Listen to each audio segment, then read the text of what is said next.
As we take a look here at the landmark here in Saquarema, the beautiful Nossa de Senhora de Nazaré, the church on the hill there, Mitchell.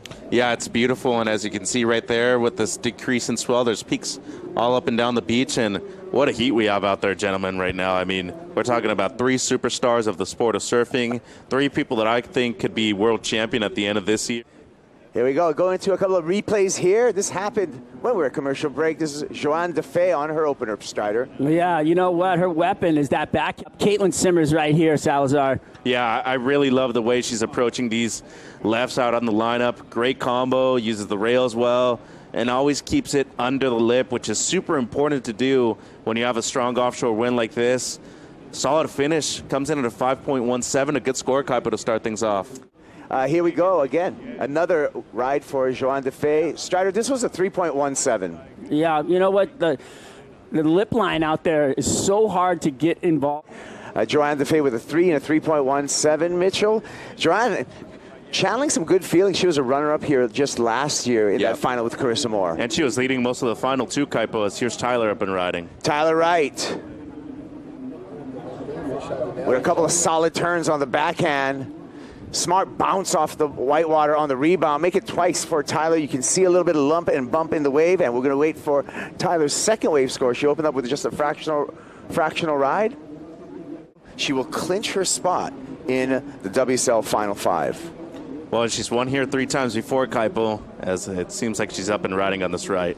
Split peak action here. We're going to stick with Tyler Wright on the right going into the rock formation here at Itaona, and she handles the finish. We'll catch up with C.Simmers, who took off on the left on that split peak. Push her out the back, so unfortunately she does not complete that maneuver. Tyler had to adjust on both her maneuvers with the backwash. Here we go, Strider, catching up with C.Simmers. Wow, just whips it up into the... Johanne Defay, strong off the top and gets caught up with that backwash. That was evident. That's what caused the fall there, Mitchell. Well, we asked the fans before this heat who they thought was going to win. We had 53% of you online saying Tyler Wright.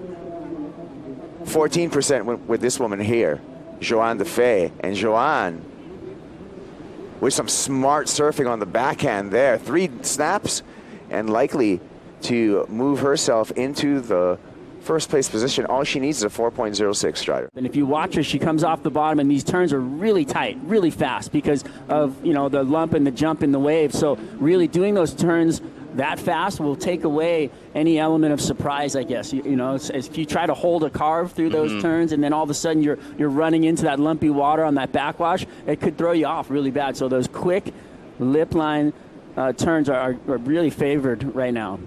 There's a lot of variation in those turns too, Kaipo. Real short space where she was able to do all 3 of them.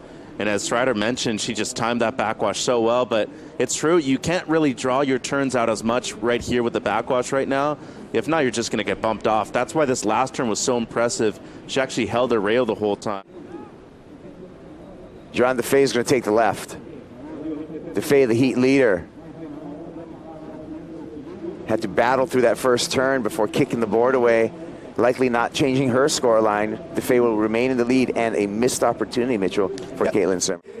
Check this out. This happened during that catch-up. Tyler Wright, Mitchell. Yeah, some incredible surfing right here. And you see the combo right there. Strong snap to the floater with a larger set wave, too. Tyler finds a corner, and a little bit too much of a corner, just peters out into some deeper water there. Yeah, and early this morning, I was able to see Andy King, Tyler's coach. Confidence, comfort, and then you're going into play in your playground, and you kind of just box out the pressure. Simmers finds a right, slashes off the top there. It's going to be 1 turn, but that was a dynamic turn. So look at that bottom turn, too, deep and steep, and I mean, she needs a good range score, and it's right there. A 6.01, you look at the drone angle right here, the amount of spray that she sent out to the sky. That was one strong maneuver right there, Strides. That was money. That was one of those things that, I mean, the speed that she attacked the lip line with.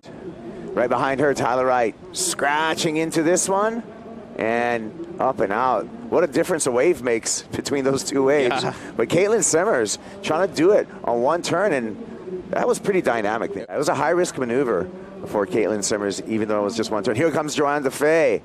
Defay, 6.35 is what she needs. Looks like she's starting to get on her way. 2 turns on the backhand, 1 more section, and unable to complete that ride. That was the make or break moment. There's a wave coming through. It'll help her out. It'll help her out, but she was on her way. Great first snap. The second one even better. Look at the way she drew off the bottom right there. But just mistimed it a little bit. That last one didn't have the right amount of speed. Mitchell Salazar.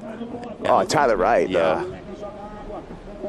And Tyler just ducks out the back, but that was a tragic end for Johanne Defay. If she completed that maneuver, I felt she was going to get the number. 100%. There's no doubt in my mind it was good surfing, and it will be Tyler Wright straight on to the quarterfinals. We will see Johanne Defay and C.Simmers in the elimination round later this afternoon.